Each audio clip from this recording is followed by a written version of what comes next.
What's going on, guys? Two big trades went down last night, both involving the Vancouver Canucks. So, as I would always do, I had to make a video breaking down and giving you guys my thoughts and analysis on these two trades. So, we'll dive right in. But as always, be sure to like this video and subscribe to our channel as well. We really would appreciate it. So, let's get into the first trade, which was the main trade, and then a side trade happened right after, which was relating to some of the pieces of this first trade. So, the first trade, JT Miller, the saga is over between him and Elias Pettersson. He's officially been traded by the Vancouver Canucks to the New York Rangers. The Rangers also in this trade received defenseman Eric Bransham and defenseman Jackson Dorrington. On the Vancouver side, they received Phil Hedl, Victor Mancini, and a first-round pick, which is top 13 protected, which I cannot imagine being moved in a subsequent trade. That'd be absolutely ridiculous. There's some foreshadowing for you all. To get into this trade, again, it was very clear that JT Miller and Elias Pettersson, this relationship was completely over. It was destroying the locker room. It was destroying all chemistry with the team, and a breakup was inevitable. The Canucks choose Elias Pettersson, who they still might move at some point, but they do choose for the time being Elias Pettersson, which I think was the right move because JT Miller, he is turning 32 soon. He's under contract till he's 37 at $8 million. And Elias Pettersson is 26 and has shown flashes of being a true number one center. So I do think that the Canucks traded the right piece. We'll see if they wind up moving Elias Pettersson, but everyone in the hockey world saw something like this happening at some point. He winds up going to the New York Rangers, who, after seeing Mikko Rantanen get traded to the division rival, they made their big move now and now have acquired JT Miller. So to get into JT Miller, he's a center. He was an over point per game player with the Vancouver Canucks and now is back with the Rangers after 8 seasons of being on the Lightning and the Vancouver Canucks. He plays a great two-way game. He plays with a lot of passion, and this passion has rubbed players the wrong way. See Elias Pettersson. But he still is an amazing player. He still is a solid power forward. And when he is on and when I think he's going to vibe well with the veteran locker room. I feel like if he's around young players, he might rub them the wrong way. But with a veteran heavy forward core, I think that he's going to fit in quite well. And I think they're going to be quite motivated to be around JT Miller rather than JT Miller being more of a distraction for the New York Rangers. It should be noted too that there was no salary retention in this trade, which I think was very big on Vancouver's side because the Rangers are now taking on his full $8 million salary for the next 5 years, which once again will go till he's 37. It should be noted that this is clearly a win now move for the New York Rangers. A lot of their forward core and their top producers are all in the 31 to 33 range, and most of them do have term on their contracts. So at some point, you'd expect that these players are going to start to decline. We've already seen a little bit of decline from Chris Kreider and Mika Zibanejad. And JT Miller, as much as I'd love for him to remain a point per game player, he's likely also going to start to decline over the next few years. So this is a clear all-in move for the Rangers, who dug themselves into quite a hole, but have slowly dug themselves out of that hole and are fighting for a playoff spot. So for a team that needs to be going all in every single year, I think this move makes a lot of sense for the Rangers. The other pieces they added, Eric Bransham, who is a defenseman. He's 25 years old. He's bounced around a lot between teams like the Avalanche, the Senators. He bounced around with Vegas as well in that original Mark Stone trade. He was obviously just with the Vancouver Canucks. And he has good underlying analytics, but has never really been given a shot in a top four role.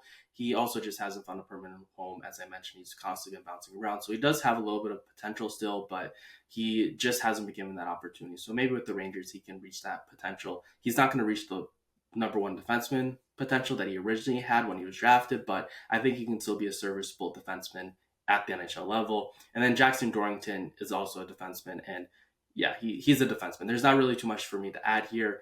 I believe he was a third or sixth round pick, so he was taken in the later rounds a couple years ago, so the jury's still out on him, but he could be something, but right now, all I can really say for my analysis is he's a defenseman.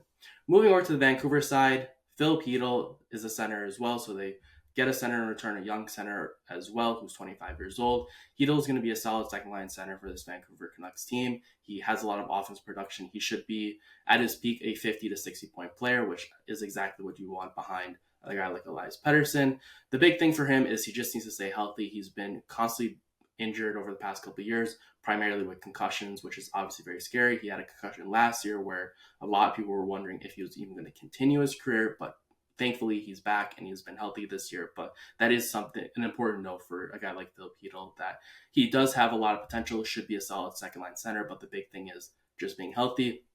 The Canucks also acquire Victor Mancini, who's a right shot D. He's 22 years old. He's currently a pretty serviceable 6th or 7th defenseman. He's played solid in Hartford over the past couple of years. The big thing is for him is a lot of people do feel that there's some untapped potential with him. They feel that he could potentially become a top 4 defenseman, but for the time being, I'd say he's a decent 6 to 7 D man. I don't really anticipate much else. Maybe I think he's a solid bottom D pair at his highest potential, but some people do believe that he could potentially overtake and become a solid top 4 defenseman one day. And the last piece of the deal that the Vancouver Canucks received was a first round pick, which was top 13 protected. So once again, I think both teams, this works out for both sides. The Canucks will continue to stay competitive. They're fighting for that last wildcard spot in the West with the Flames. And for the Rangers, they're currently in the mix for that other wildcard spot as well. And picking up a guy like JT Miller is a clear all-in move for a team that seemed completely out of it originally, but now is back in the mix for a playoff spot. Again, the big thing that I'm concerned with for the Rangers is just they have a very old forward core. They already moved Capo Caco out. Lafreniere is really the only young piece that they have on the roster, and he's been a bit shaky to start the year and since signing that contract. And then they do have Will Cooley as well, who's been solid, but I see him more as a middle 6 forward. So we'll see what happens, but overall, I don't hate this trade for either side. We'll see what happens, but for the Canucks to get what they got without having to retain, with JT Miller having a no-trade clause, with a lot of people knowing that they essentially had to move JT Miller, I think they made out with a decent package in this deal that they got from the Rangers. And with that, I think it's important now that we move on to the Marcus Pettersson deal, because this first-round pick, just similar to the Phil Hronek deal, the Canucks got a first-round pick and then immediately proceed to flip it. So with that, let's get into the Pettersson trade. Okay, now moving into the second trade, Marcus Pettersson, now a member of the Vancouver Canucks. He was traded alongside Drew O'Connor to the Vancouver Canucks. The Penguins received Danton Heinen, Vincent Desjardins, Melvin Fenstrom, and that first-round pick that was just acquired by the Canucks in the JT Miller trade. Marcus Pettersson was one of the top premier defenseman who was likely going to get moved at the trade deadline, and now he's been moved to the Vancouver Canucks. He is a left shot defenseman who's a solid top 4 player. He turns 29 in May and will be an unrestricted free agent, but I'd have to imagine the Canucks are going to re-sign him, especially with the salary cap expected to take massive leaps over the next couple of years. They should definitely be able to afford it. And now this was a big move for the Canucks. You had Hronek and Hughes as your top pair, but the rest of that, the second and third pairing, was kind of iffy. A lot of those guys likely were more bottom pair defenseman to 7th defenseman. So now you pick up a solid top 4 defenseman who is likely your third best defenseman now. Or I would definitely say that he's now the third best defenseman on the Vancouver Canucks. And I think he's going to slot alongside Tyler Myers. Marcus Pettersson, he's a guy who could produce a little bit offensively. He's very good defensively as well, very defensively sound. He can play. He'll be a really solid penalty killer for the team. He'll be really solid in all aspects of the game, whether the team's down a goal or above a goal. You can essentially trot him out onto the ice. And you have 3 Petterssons now. So that's 3 more Petterssons than most teams in the NHL, which obviously if the Stanley Cup was awarded based on how many Petterssons you'd have, the Vancouver Canucks would be winning said Stanley Cup. The Canucks also received forward Drew O'Connor, who's a solid bottom 6 player. He has a great motor, and when I'm thinking of a playoff performer, I think of a guy like Drew O'Connor who has the tools of being a playoff performer and being a solid player that I think is really going to play well in Rick Tocchet's system. He had 33 points last year and is only 26 years old.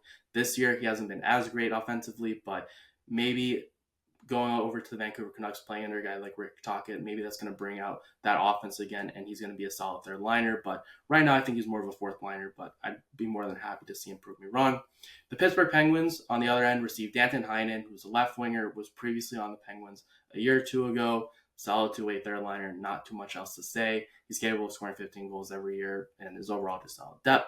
Vincent Desjardins is a defenseman. He is essentially a traffic cone, a 6'7" traffic cone. He isn't extremely physical. He's not very technically sound. He kind of just exists. And for a team like the Penguins, who are likely trying to get a high first-round pick, this accomplishes the goal. They trade away the best player in this deal, Marcus Pettersson, and they receive a lot of depth players who can slot in along with that first-round pick. So Desjardins, maybe he can turn things around, but things just were not working when he was with the Vancouver Canucks this season.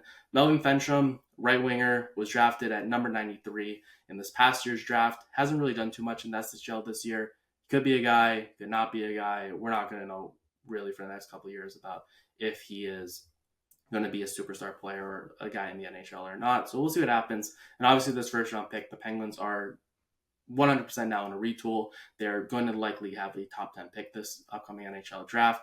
Now they acquire another first round pick, so they can hopefully try to rebuild and retool on the fly. As we all know, they still have for really core pillars of their organization. You have Crosby, Letang, and Malkin, the players who have won those cups with Pittsburgh. And then you also have Erik Karlsson as well, who is, I believe, 32, 33 years old. He's getting up there in age as well. So you want to do right by those players to continue to compete. But right now it seems like a down year for the Penguins. And this draft pick will certainly help them try to retool on the fly and try to get Sidney Crosby one final playoff run or another Stanley Cup, hopefully, before he decides to move on to what retirement would be like. So let me know what you think about both of these trades, the Marcus Pettersson trade and JT Miller trade. Overall, if I had to award winners, I think Vancouver wins the Marcus Pettersson deal just because you acquire the best player. We'll see what that first round pick becomes. Right now, it's Magic Beans. And again, I like Drew O'Connor a lot. So I think overall, the Vancouver Canucks really have beefed up their roster in their playoff pursuit. And then for the JT Miller trade, honestly, it's kind of just a deal. So we'll see what happens. It's a lot of big players and a lot of big pieces being moved.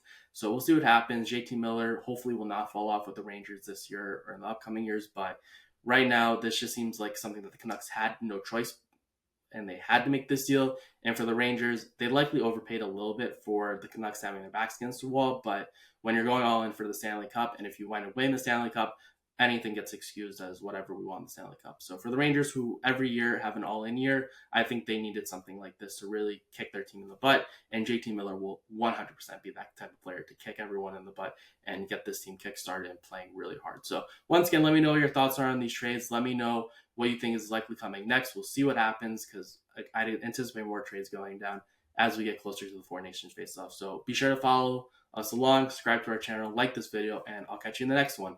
See ya.